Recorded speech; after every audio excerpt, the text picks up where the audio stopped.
juga termasuk salah satu kritik kita terhadap dunia pendidikan Indonesia. Dunia pendidikan Indonesia itu memulai pelajaran Islam dengan what and how, tapi minus why. Itu problem yang sangat besar sekali tuh. Karena ketika orang belajar what and how dan nggak punya why, dia cuma menjalaninya cuma sekedar aja. Begitu dia tahu dan dia sudah berkembang akalnya, ini menjadi problem besar bagi dia. Kenapa? Karena dia merasa saya melakukan ini bukan karena kesadaran saya. Nah, why ini adalah bagian tadi, bagian mindset, non fisik. Kalau what and how kan bagian fisik ya, sesuatu yang bisa dilihat, sesuatu yang bisa diindikasikan, sesuatu yang bisa untuk dievaluasi dan seterusnya. Tapi masalah-masalah non fisik ini ternyata itu yang paling berpengaruh. Nah, makanya di Indonesia itu yang pertama adalah tentang masalah what and how itu yang diajarkan lebih dulu daripada pertanyaan why. Itu yang pertama. Yang kedua tentang masalah detail lagi ya. Saya pernah ketemu dengan orang yang sangat detail dengan minum teh. Gimana? Jadi saking cintanya dia dengan budaya minum teh, Mas. Itu minum teh itu aturannya banyak banget bagi dia. Saya ketemu lagi dengan ada orang yang dia benar-benar mencintai audio. Jadi audiophile gitu kan ya. Pokoknya maniak audio banget. Itu Mas, itu aturannya banyak banget Mas. Kalau kamu misalnya pergi ke ruangannya harus begini. Kalau duduk harus di posisi ini, di sini harus ada di sini, ini harus ada di sini, segala macam diffuser dan banyak banget lah urusannya itu pokoknya. Itu baru urusan teh, baru urusan audio. Saya pernah ketemu lagi dengan orang yang benar-benar maniak mobil. Itu pokoknya sangat detail sekali. Orang yang jatuh cinta itu akan detail, Mas. Itu yang membedakan antara orang jatuh cinta dengan orang nggak jatuh cinta. Orang jatuh cinta detail. Makanya saya bilang nggak fair ketika kita bahas Islam, tapi kita nggak bahas cintanya dulu. Kita nggak bahas tentang akidahnya dulu. Ketika kita sudah bahas tentang akidahnya, baru fair kita bahas tentang sholat 5 waktu. Kita baru fair bahas tentang segala macam. Nah, makanya saya selalu bilang, misalnya contoh ya, ketika saya pergi untuk umroh itu kan juga banyak sekali aturan-aturannya, Mas ya.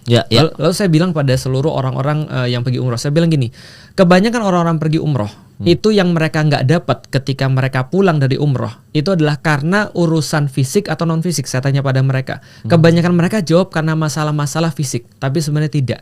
Kita itu gagal melakukan ibadah kebanyakan gara-gara masalah non fisik, bukan masalah fisik. Contoh, di dalam puasa misalnya, Rasulullah pernah berkata begini, kamin so'imin, berapa banyak kalian itu ngelihat orang berpuasa, laisa lahum min siyamihi, mereka tidak dapat apapun di dalam siamnya atau saumnya itu illal ju' wal kasal. Kecuali dia merasa lapar dan merasa capek. Kenapa? Karena niat mereka, bukan perbuatan mereka yang salah. Jadi lebih kepada bukan rumitnya itu, tapi karena ini loh dalam hati mereka. Jadi contoh gini ya, ada orang yang sholatnya benar, ada orang yang puasanya benar sampai detail dia benar-benar, tapi dalam hatinya dia nggak siap untuk itu, pahalanya nggak dapat. Oh gitu, Ustaz? Iya. Tapi ada orang-orang yang dia benar-benar niat mau melakukan sesuatu sesuai dengan yang dia mampu, dia pelajari semua dan dia coba untuk semuanya dia lakukan sesuai dengan yang dia pelajari, tapi ada yang miss, itu Allah cenderung akan maafin. Dibandingkan orang yang salah niat. Nah, makanya di dalam Islam itu sebenarnya menurutku sih, kenapa kita lebih tertarik untuk belajar tentang masalah why tadi, karena Rasulullah juga memulai dengan masalah why. Maka para sahabat yang hidup di zaman Rasulullah itu kadang-kadang kita menemukan mereka banyak kurang dalam permasalahan what and how. Tapi karena why mereka sangat kencang sekali, itu banyak dimaafkan oleh Allah dan Rasul. Detail what, how, why ini gimana sih? Nah, contoh misalnya takbir itu Allahu Akbar. Kalau didetailkan, kalau misalnya kita mau urusin hukum fikihnya, ada yang mengatakan harus tangannya sampai batas telinga. Lalu kemudian setelah itu dia bersedekap, dia baca suratul Fatihah. Setelah dia baca suratul Fatihah sebagai salah satu daripada rukun salat, dia lanjutkan dengan rukun salat yang lain. Pertanyaannya, kalau andaikan ada orang misalnya dia udah niat salat, terus tiba-tiba dia lupa 1 rakaat, diterima nggak salatnya? Enggak. Diterima.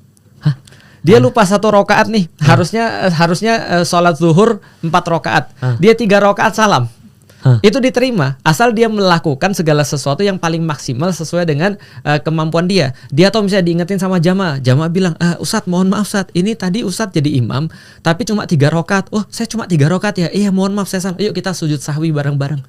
Itu diterima sholatnya, gak usah ngulang lagi. Artinya Allah itu memaafkan segala sesuatu yang bersifat teknis.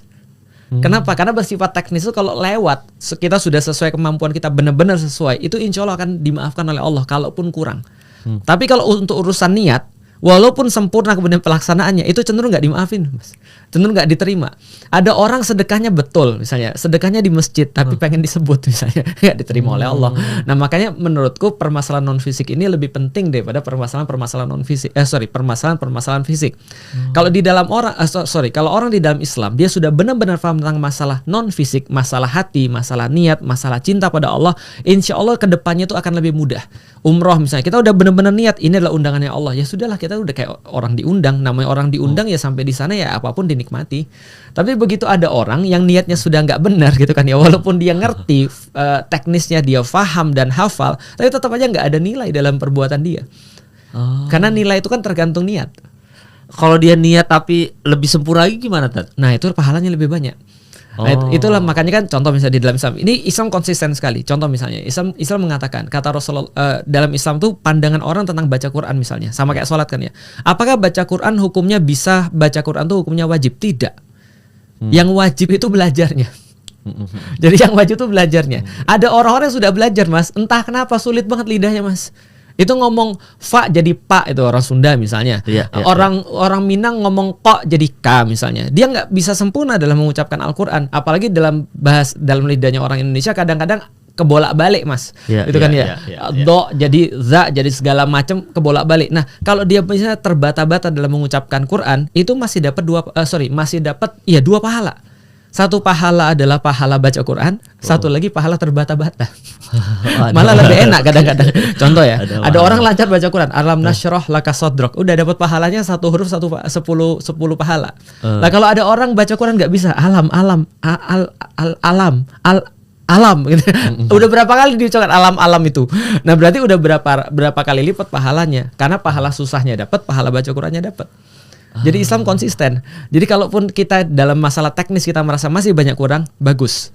Merasa sudah pro, itu yang justru nggak boleh. Tapi yang benar-benar kita harus lurusin adalah niat kita sebenarnya. Tadi rasa cinta, rasa pengen untuk menyenangkan Allah sesuai dengan perintah Allah dan seterusnya. Itu yang paling penting.